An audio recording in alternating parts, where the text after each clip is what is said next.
Bueno, buenas tardes a todos. Bienvenidos de nuevo al primer congreso de neurocirugía.tv. El día de hoy estamos con el doctor Carlos Yumiguano. Él es de Quito, Ecuador, y trabaja en España con la conferencia Protocolo Craneotomía Despierta para el cerebro de los gliomas.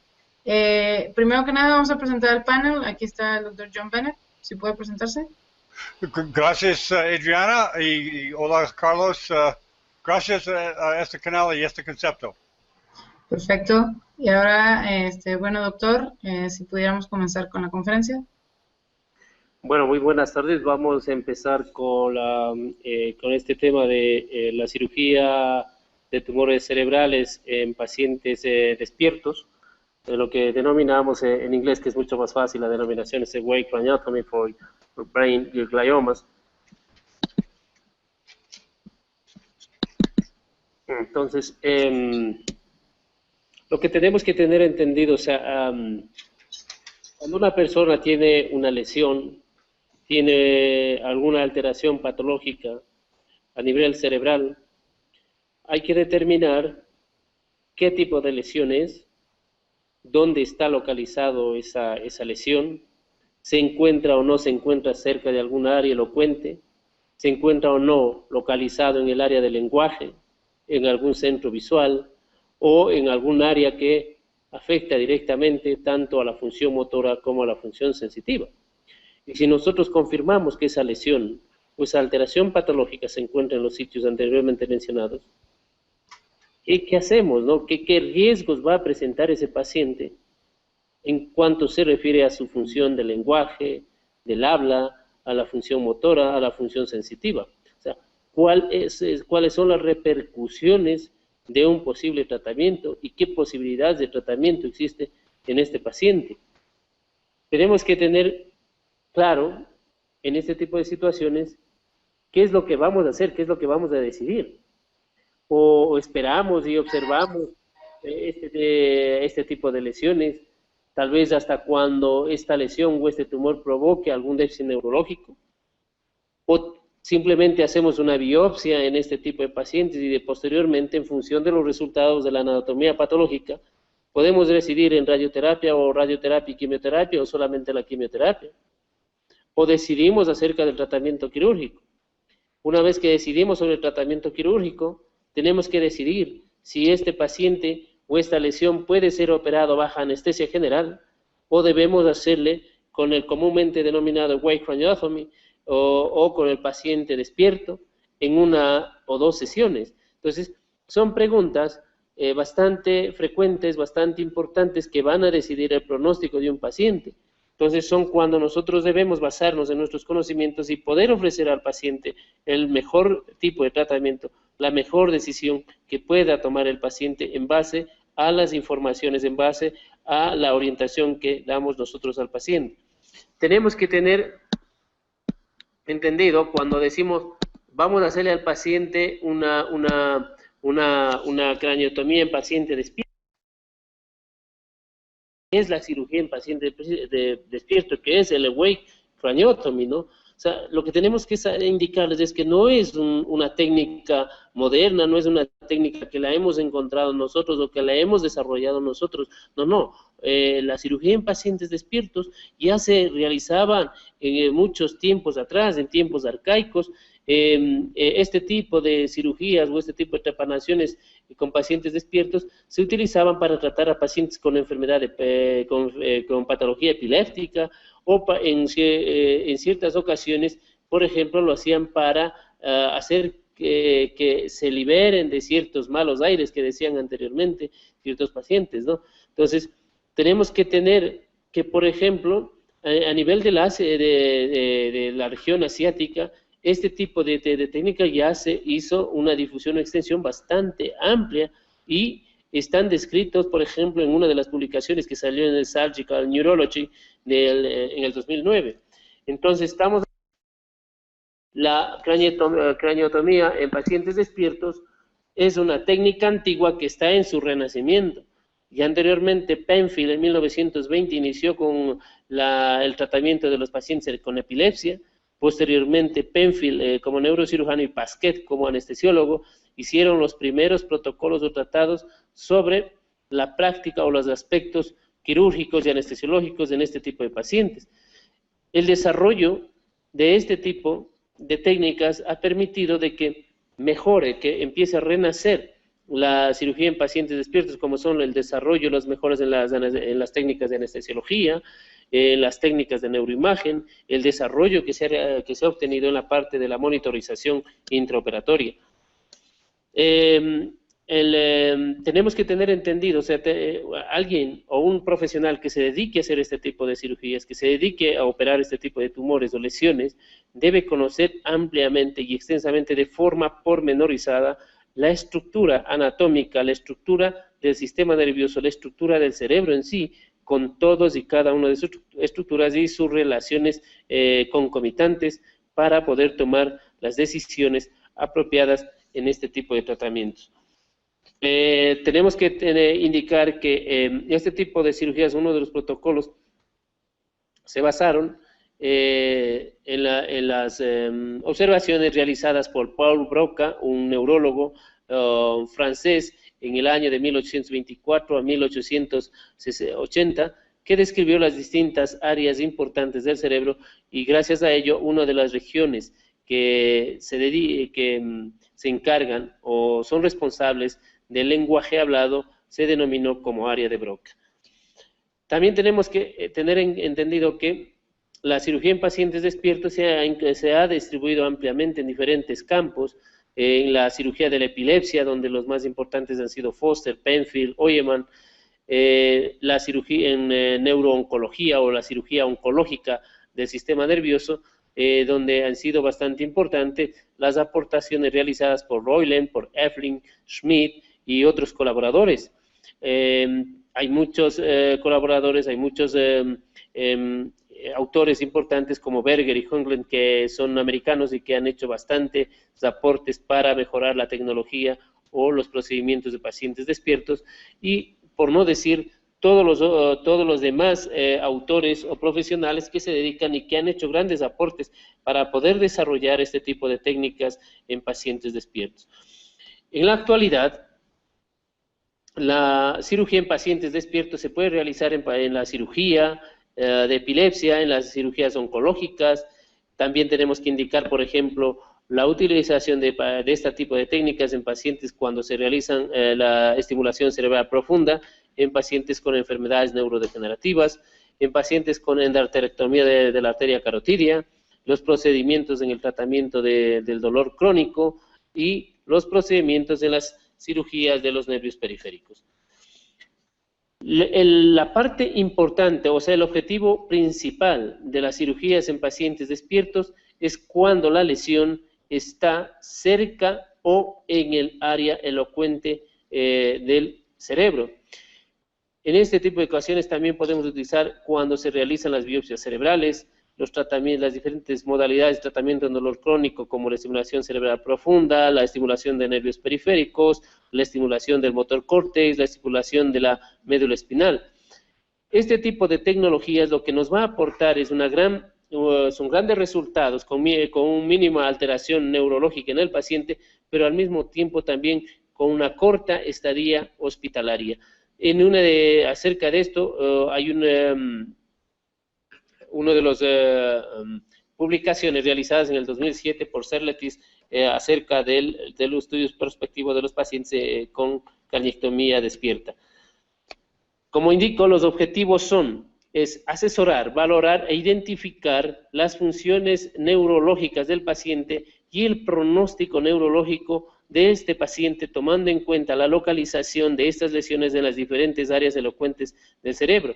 Tenemos que tener un conocimiento específico acerca de la función del lenguaje en el periodo preoperativo y postoperativo para poder determinar nosotros qué posibles cambios pueden producirse en el paciente con una lesión a nivel de las áreas elocuentes del habla o del lenguaje en el periodo postoperativo.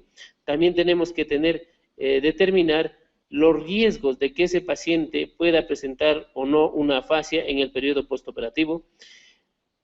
Esto reduce la las morbilidades de los pacientes a las 6 semanas del estadio postoperatorio. ¿Qué es lo que se requiere para que un grupo o un centro sanitario pueda ofrecer al paciente las cirugías en pacientes despiertos? Necesitamos de un neurocirujano con amplia experiencia en este tipo de cirugías. Necesitamos un neuroanestesiólogo que le encante, que esté comprometido con este tipo de intervenciones.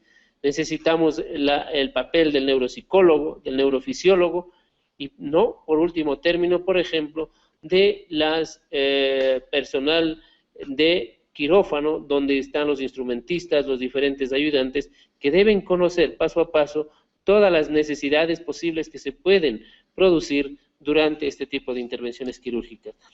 Además de eso, la parte más importante de todo este procedimiento es el paciente, un paciente que coopera, un paciente que está preparado para cooperar con este tipo de cirugías, un paciente que tenga una estabilidad hemodinámica, con las vías aéreas seguras, que el paciente esté en alerta y que reciba ese paciente una adecuada analgesia y sedación. Tenemos que asegurar al paciente un medio completamente confortable, una buena posición del paciente, la temperatura del quirófano y evitar los ruidos que puedan provocar alteraciones en el paciente. En definitiva, lo que nosotros necesitamos es una excelente comunicación con el paciente durante el procedimiento quirúrgico. ¿Qué es lo que hacemos o qué monitorizamos dentro del quirófano durante este procedimiento? La monitorización de rutina, como es la presión arterial, la saturación de oxígeno, debemos monitorizar la presión del paciente, el nivel de sedación, debemos tener el control de diuresis en este paciente, y por último, debemos que este tipo de pacientes o este tipo de cirugía se debe realizar con mesas quirúrgicas que son completamente ajustables a las distintas estados o a las distintas solicitudes del paciente para asegurar nosotros la confortabilidad del paciente. ¿Qué tipo de anestesia se puede utilizar? La anestesia local, el bloqueo del cuero cabelludo, asegurar una adecuada sedación y analgesia del paciente. Lo importante es mantener una adecuada y correcta comunicación con el paciente y asegurar que ese paciente esté en un medio completamente confortable. Entonces, por ejemplo, en estas imágenes vamos a ver el tipo de bloqueo que podemos utilizar en el paciente, el nervio supraorbital, el nervio supratroclear, el nervio cigomático temporal, el auriculotemporal, el nervio occipital menor, el nervio occipital mayor, son sitios donde se pueden colocar los anestésicos locales para obtener un buen bloqueo del cuero cabelludo en el paciente. ¿Qué drogas podemos utilizar en este tipo de bloqueos? Para una correcta anestesia local debemos utilizar agentes de larga y corta duración con o sin epinefrina, ver cuáles son las características de cardiotoxicidad de cada una de estas drogas y ver si es que estas drogas pueden o no pueden provocar el inicio de crisis comiciales durante el procedimiento quirúrgico.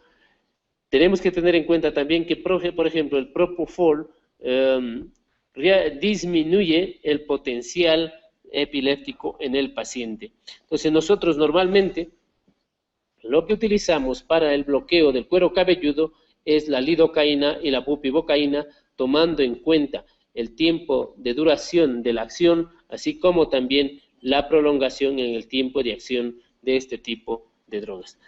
Por otro lado, respecto a la monitorización intraoperatoria, tenemos que ver que el objetivo básico es proveer al equipo neuroquirúrgico sobre una monitorización de ciertas funciones neurológicas, así como también indicarnos acerca de los riesgos que se pueden producir durante el tratamiento quirúrgico.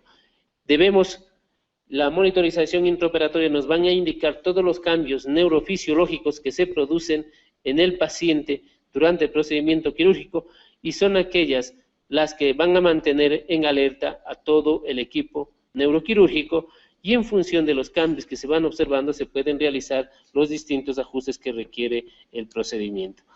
La intraoperación la monitorización intraoperatoria necesita de un neurocirujano que conozca y que crea en los signos y señales emanadas o emitidas por la monitorización neurofisiológica. Necesitamos que conozca y además entienda las facilidades, así como también las limitaciones que nos da la monitorización intraoperatoria. Tenemos que conocer correctamente cómo se realiza la monitorización intraoperatoria en cada una de las cirugías. Necesitamos a un profesional que entienda acerca de los cambios que se producen en las distintas señales de la monitorización intraoperatoria, así como también que actúe correctamente o de forma apropiada ante los distintos cambios que se producen. Necesitamos de un que esté familiarizado con la monitorización neurofisiológica intraoperatoria, que conozca los efectos anestesiológicos o los efectos sedantes los efectos de cada una de las drogas que pueden provocar sobre la monitorización o los parámetros neurofisiológicos en el paciente, que esté atento y que pueda desenvolverse adecuadamente a los diferentes cambios durante el procedimiento, que conozca e identifique los cambios fisiológicos y los cambios farmacológicos, así como también pueda tratar aquellos cambios que puedas aportar, que pueda soportar al paciente los diferentes cambios hemodinámicos que se en el tratamiento quirúrgico.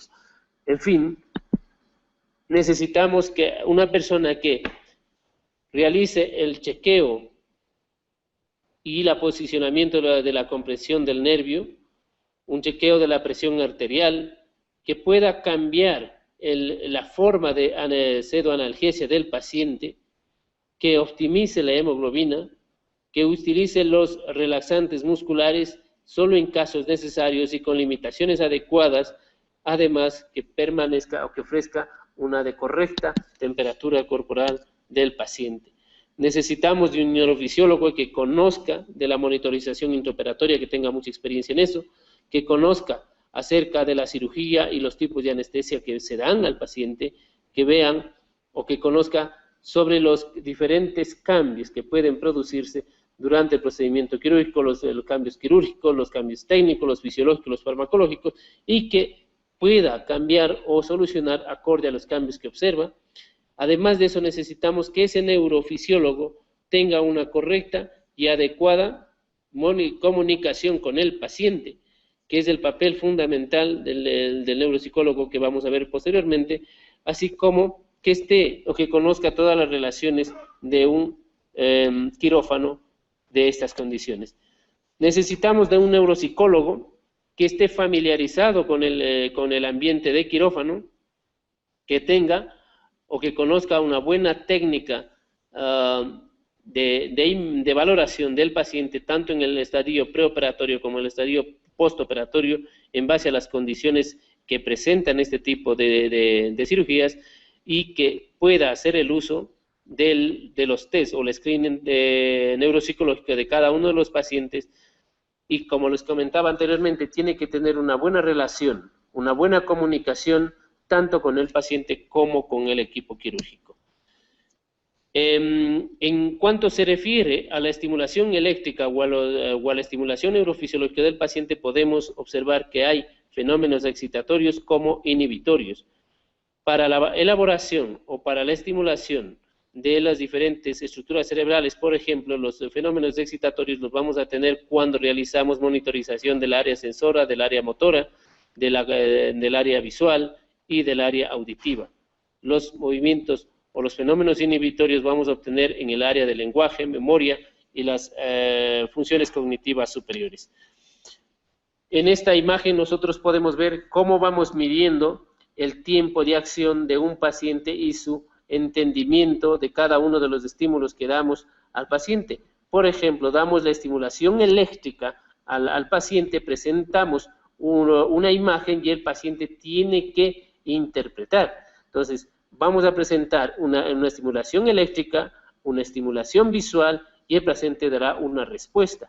Entonces, ¿cómo valoramos si estamos o no a nivel de un área elocuente cerebral, y específicamente en este caso en el área del lenguaje? Es cuando se produce lo que comúnmente conocemos como el speech arrest o el bloqueo del habla. La cirugía en pacientes despiertos con monitorización intraoperatoria se pueden utilizar con estimulación cortical, subcortical, con el objeto de identificar el surco central y las áreas motoras. Como estamos viendo, cuando detectamos el área central en el paciente, hay una inversión emanada por los estímulos, y la función motora, cuando estamos en un área completamente motora, vamos a ver una imagen ondulada en los cambios fisiológicos del paciente. El mapeo cortical, lo importante, o sea, el punto primordial en este caso es predecir o pronosticar al paciente en cuanto se refiere a la función neurológica, cómo va a salir, qué es lo que va a producirse o qué déficit podría tener ese paciente en el estadio postoperatorio. En este tipo de procedimientos de estimulación del motor córtex, utilizamos la estimulación de la corteza cerebral, induciendo cambios o bloqueos temporales en cada una de las áreas cerebrales. Todas estas, los protocolos pueden variar en función de las áreas que deseamos estimular, de las áreas que deseamos monitorizar en el paciente, así como también pueden variar en función de las distintas instituciones con sus respectivos protocolos de monitorización intraoperatoria del paciente. Cuando se refiere al mapeo cortical, bajo anestesia general se puede utilizar el mapeo con los potenciales evocados motores o los potenciales evocados somatosensoriales. En pacientes despiertos podemos utilizar la estimulación de un área de la corteza cerebral, obteniendo respuestas verbales o movimientos o emociones y sensaciones. Para realizar el test de lenguaje, tenemos que identificar primeramente el área de Broca, induciendo el speech arrest, o el bloqueo del lenguaje, identificar las otras áreas corticales del lenguaje mediante la lectura o la comprensión de ciertas palabras, que sería para la detección del área de Wernicke. Los datos presentados y realizados por el paciente deben ser registrados. Una gran experiencia y uno de los aspectos importantes es cómo realizamos la monitorización en los pacientes políglotas, en los pacientes que hablan distintos lenguajes o distintos idiomas. Tenemos, por ejemplo, cómo podemos localizar el área del lenguaje y el área del habla o de la expresión. Por ejemplo, dentro de un área de craniotomía, los centros del habla pueden ser múltiples. Sabemos que están distribuidos en el área de Broca y en el área de Wernicke. Tienen una distribución en mosaico, normalmente tienen un diámetro de 1 a 2 centímetros cuadrados, más del 50% de estas áreas están separadas, pueden estar localizadas en el área o en la corteza parietal, temporal o frontal. Siempre tenemos la posibilidad, por ejemplo, en el estadio preoperatorio, realizar estudios de resonancia magnética funcional o realizar estudios de PET para aproximadamente poder determinar la presencia o la localización de una de estas áreas del lenguaje.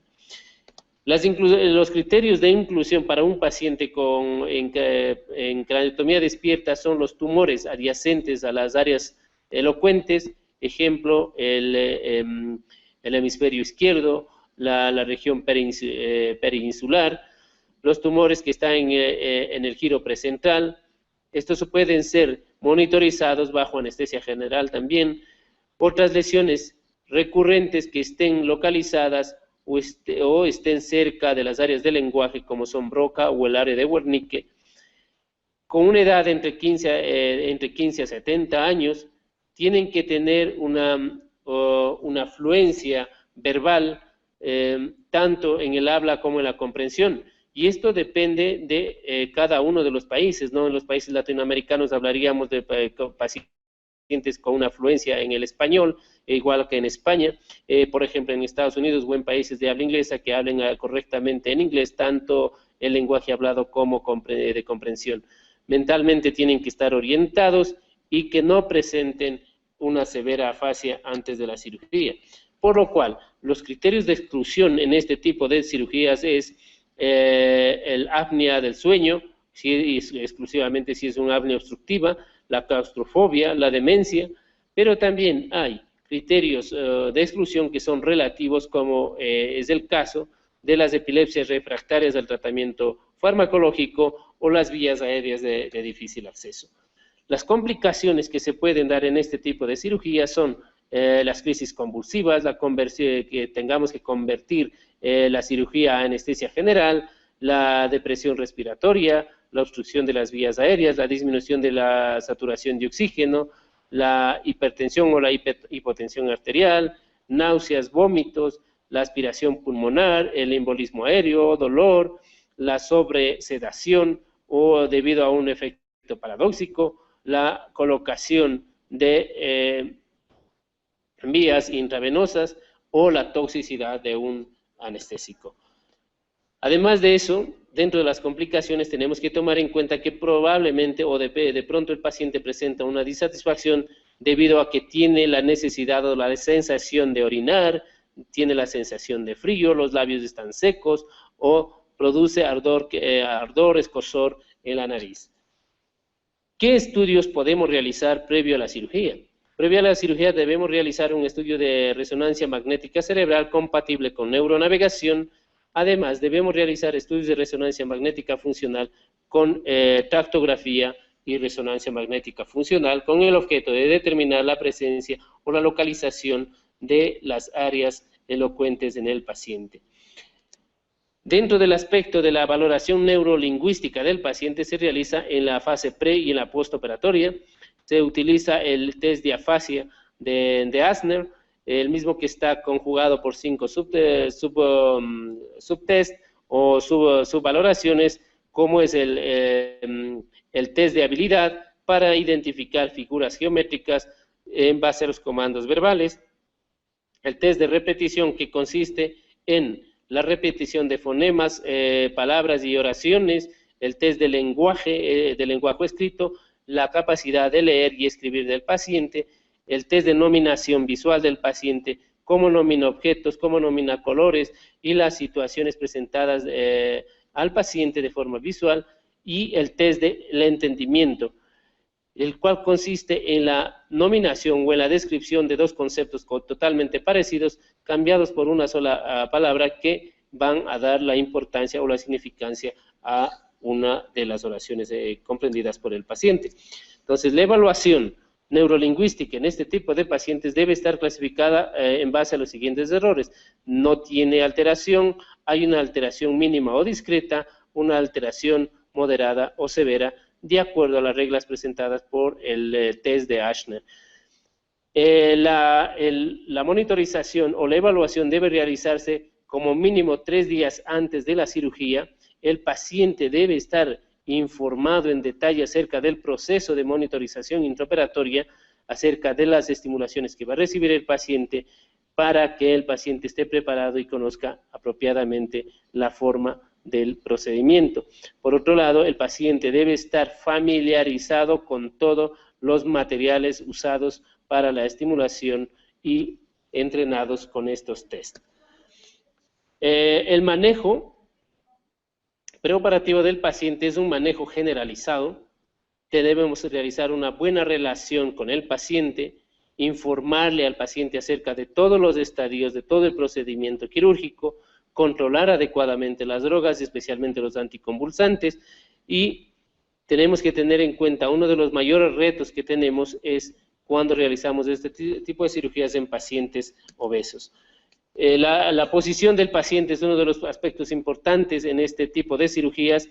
Debemos incrementar el confort de este paciente, lo cual nos reduce la ansiedad y el estrés intraoperatorio en el paciente. Debemos obtener una correcta visualización del estímulo y las diferentes test que se les presenta a los pacientes y al cirujano.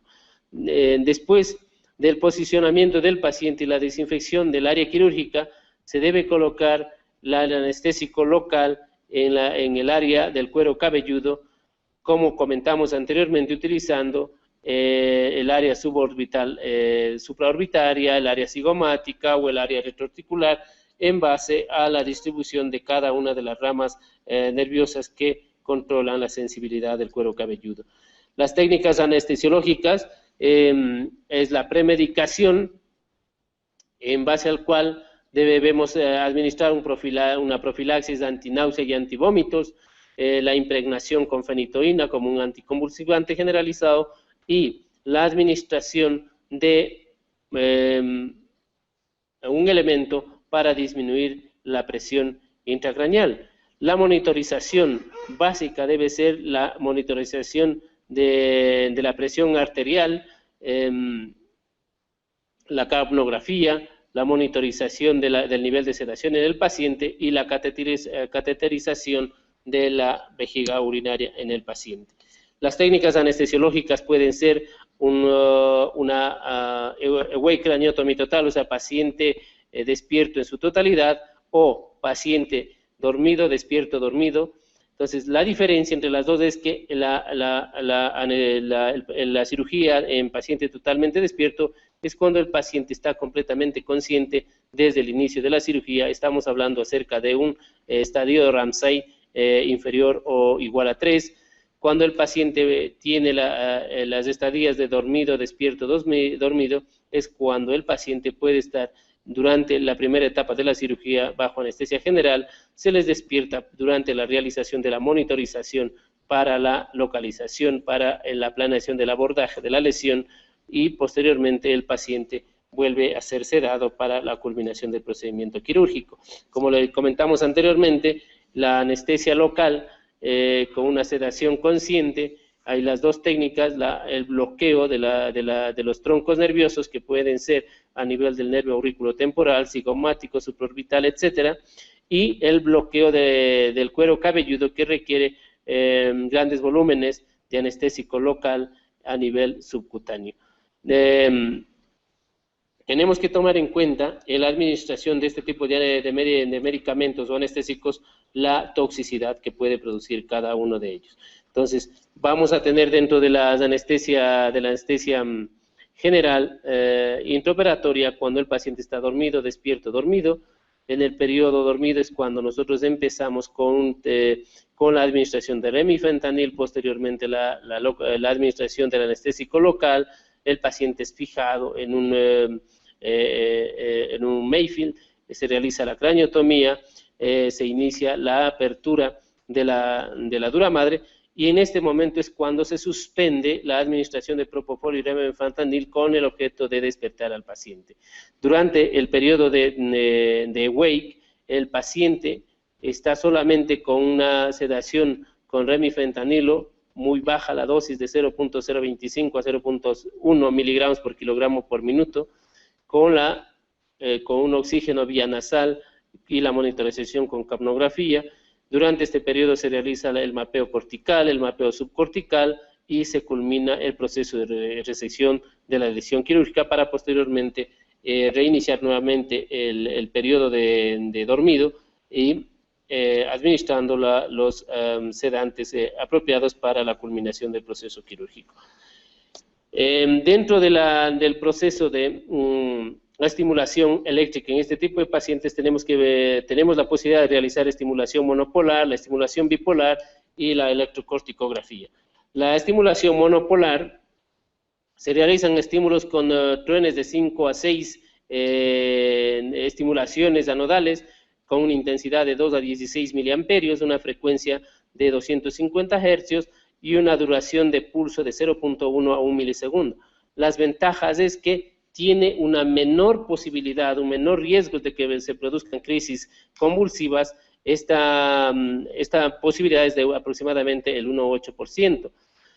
También se puede realizar con una monitorización electromiográfica paralela, lo cual nos ayuda a realizar mayores controles sobre el movimiento o el posible de déficit neurológico que puede producir en el paciente.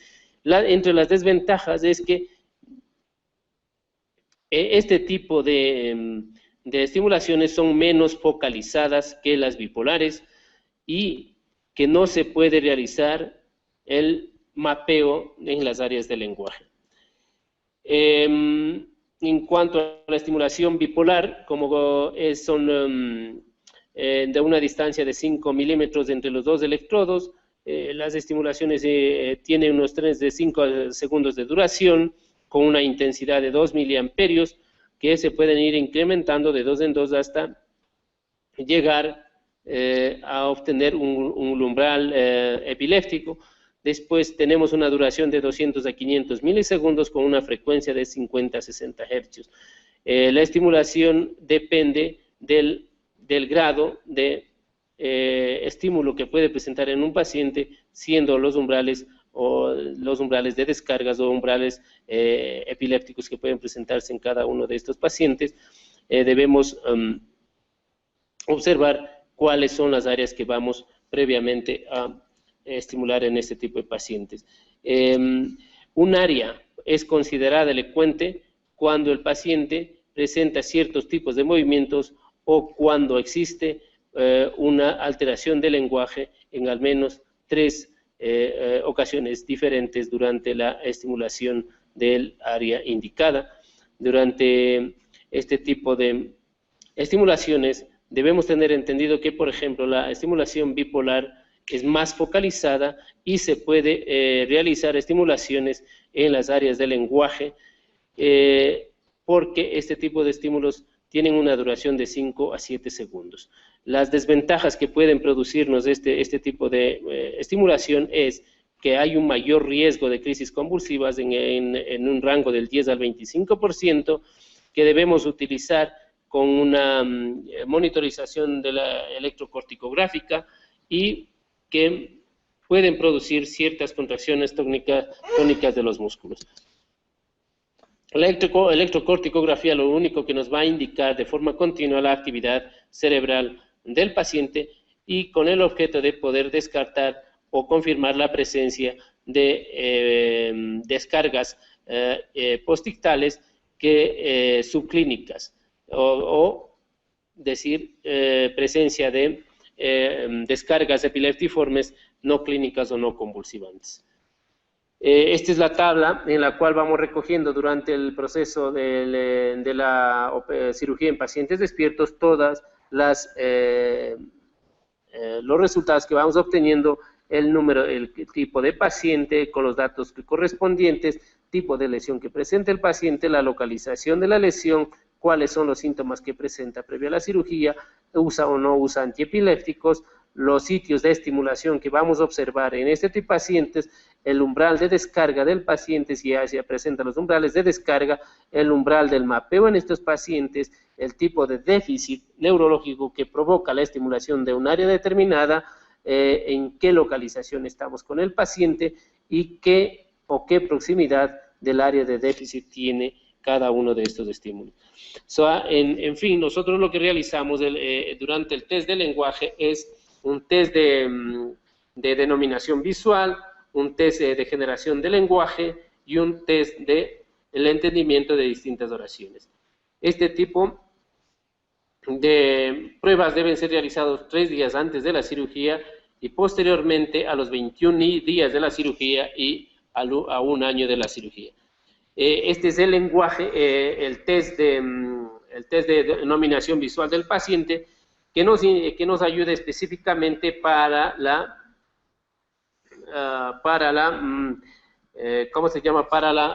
estimulación de la corteza frontal, pero en cambio este no es uno de los test específicos para el área del lenguaje, especialmente en el área de Broca.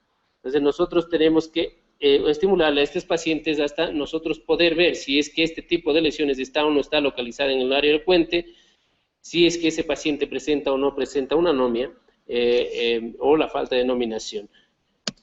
El área de la generación de test es durante este paciente, el paciente va a dar una nominación de ciertas palabras que empiezan con ciertas letras o ciertas vocales, nos van a indicar qué cambios observa durante el estímulo auditivo, si ese paciente puede reconocer o no reconocer cierto tipo de instrumentos o cierto tipo de objetos en base a los sonidos emanados, y la última es la nominación o la identificación de ciertos tipos de objetos presentados al paciente de forma visual.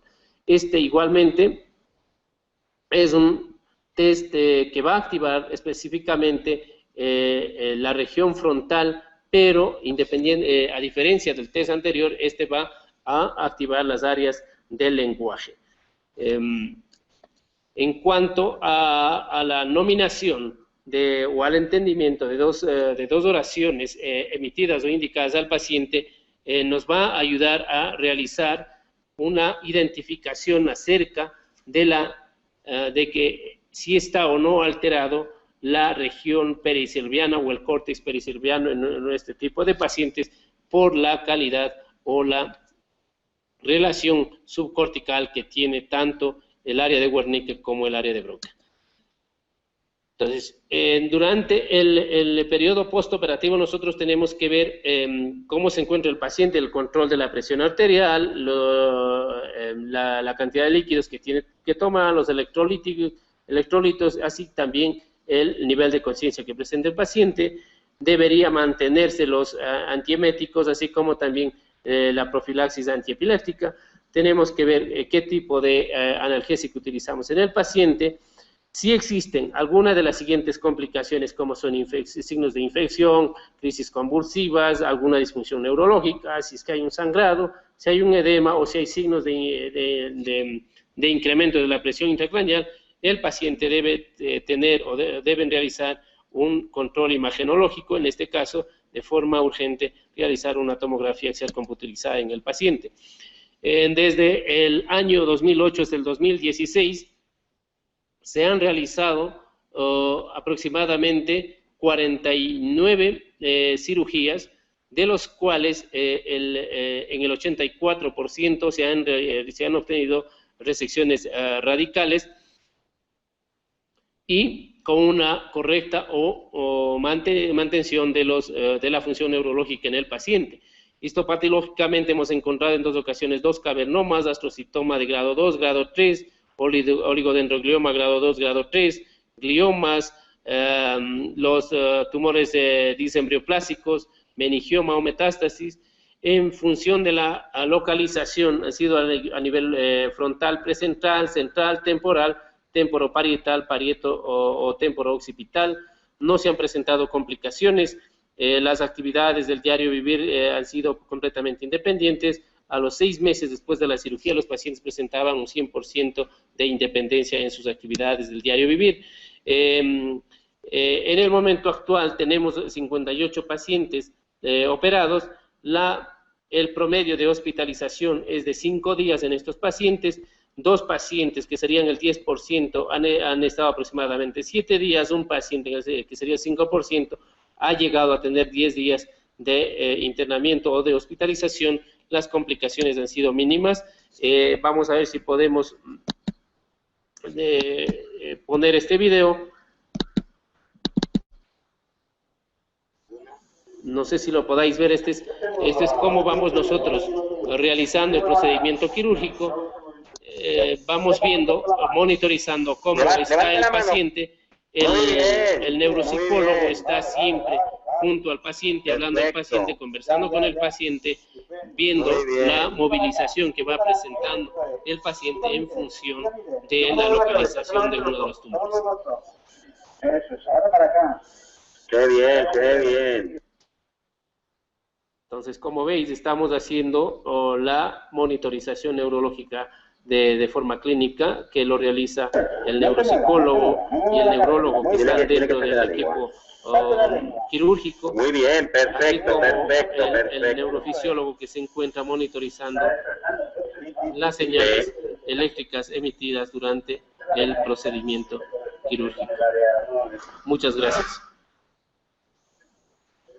Ok, muy bien. Muy bien, Muy, ok, lo siento, Adrián. no se preocupe. Muy interesante su plática y más este video que nos acaba de mostrar, donde vemos realmente cómo se lleva a cabo este tipo de cirugías. Quería preguntarle al doctor John, ¿tiene alguna pregunta para el doctor? Sí, tengo muchas preguntas, Carlos, porque yo para escuchar en vez de moderar. El nombre elocuente, yo no puedo recordar cuando estoy estudiando este nombre, cuando yo estudié neuroanatomía. ¿Es una palabra nueva, elocuente, cuando describe estos lugares en el cerebro? No, no, no, en absoluto. La palabra eloquent en English, two eloquent areas. Sí. Son las áreas principales o áreas punta o áreas de peligro que existen a nivel cerebral. O sea, todo el sistema nervioso, al menos dentro de lo que es la superficie de la corteza cerebral, hay lugares específicos que son importantes en cada uno de las personas, ¿no? O sea, donde están localizadas las distintas áreas de funcionamiento. Por ejemplo, hay un área de lenguaje, hay un área visual, hay un área motora, una sensitiva, que están localizadas y determinadas exactamente. Entonces, si una lesión está localizada en una de esas áreas, entonces lo importante es saber dónde está localizada, el tamaño y la relación. Entonces, en función de eso, vamos a decir qué pronóstico tiene ese paciente si es que llega a ser operado, qué déficits, qué secuelas neurológicas puede quedarle al paciente. Y cuando tú usas anestesia local completamente, ¿verdad? Para sacar parte del cerebro, del cráneo, para craneotomía, tú usas local. Hay, como dije, hay dos técnicas, ¿no? La que es completamente despierto es cuando el paciente desde la parte inicial, desde el start de la cirugía, el paciente está despierto. Y para realizar la incisión de la piel, el paciente solamente recibe anestesia local. En este caso, por ejemplo, yo normalmente uso lidocaína y levobupivacaína en mezcla. Entonces, la lidocaína me va a dar un efecto más rápido de analgesia, pero la levobupivacaína, en cambio, me va a extender en el tiempo de analgesia. En el paciente es el cuero cabelludo la única parte sensible, porque la parte ósea del cráneo no duele.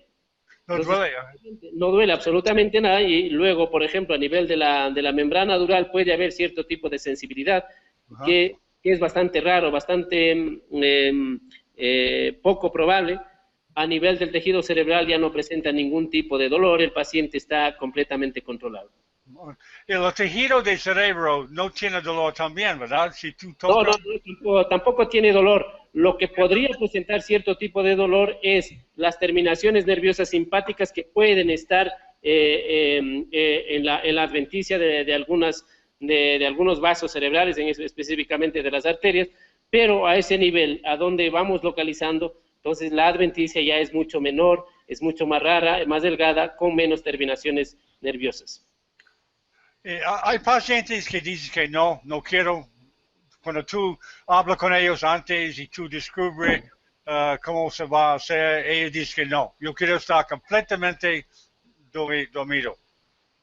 Sí, eso es lo que comentaba, ¿no? O sea, lo primero es determinar, o sea, diagnosticar, valorar e informar al paciente. O sea, nosotros tenemos que determinar qué tipo de lesión es, dónde está localizado y cuáles son las repercusiones que podría presentar el paciente en el estadio postoperatorio. Entonces al paciente se le indica, mire, que hay este tipo de lesión. Si tenemos esa posibilidad de operarle de forma despierta, podríamos tener una monitorización, un control directo de sus actividades neurológicas, y en el momento en que observamos alguna alteración neurológica, es el momento de pararnos y decir, no, este sitio no lo puedo tocar, no lo voy a abordar porque las secuelas neurológicas pueden ser importantes en el paciente, cosa que no podemos realizar, por ejemplo, cuando el paciente está dormido. O sea, cuando el paciente está dormido, si bien es cierto, nosotros podemos hacer una monitorización neurofisiológica del paciente, pero los resultados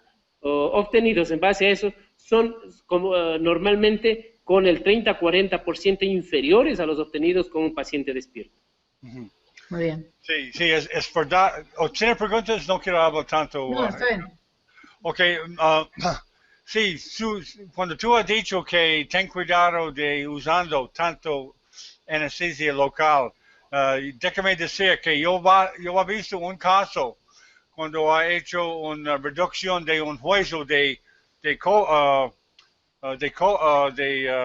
muñeca y da mucho anestesia local, la paciente tiene una convulsión de anestesia local y no tanto anestesia local.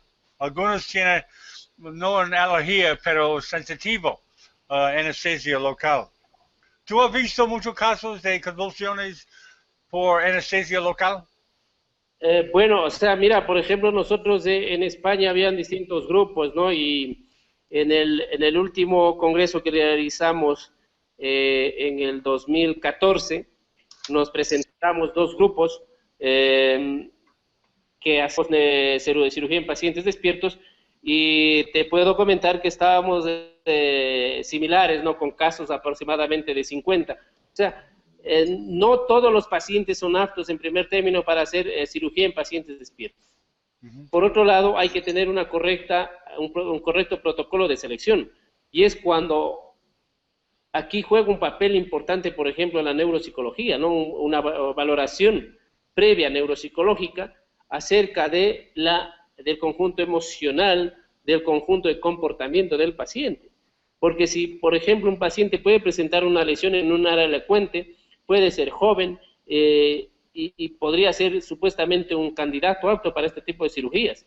Pero puede ser que el neuropsicólogo durante la valoración me va a decir, no, desde el punto de vista emocional es un paciente bastante inestable, que puede alterarse, que puede estresarse muy fácilmente. Entonces, todo este tipo de información es importante para nosotros porque solamente nos va a ayudar a ver el pronóstico y la factibilidad de que podamos hacer un tratamiento de este tipo en estos pacientes. Ok, Muy bien. gracias, gracias. Perfecto, doctor. Pues le agradecemos mucho. La verdad es que es una excelente conferencia la que nos dio y pues esperamos verlo aquí pronto. Gracias, muy amable. Buen día. Gracias. Hasta luego.